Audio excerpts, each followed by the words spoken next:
ako. Ito nagpa-flashlight na ng mga person. Ito lang ang work namin.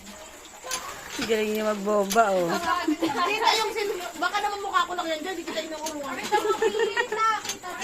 Ano ba ginagawa mo? Nag-model? Walang kuryente. Natsyempuhan nilang walang kuryente dito sa Talugtog. Ito po gusto namin yung nag-challenge na. Kumusta naman po ang pakiramdam na naghuhugas kayo dyan sa may poso? Masaya po, masaya. Naranasan nyo na ba yan dati or? Oh, okay. So hindi na pala bago sa kanila yan. Ang galing ah.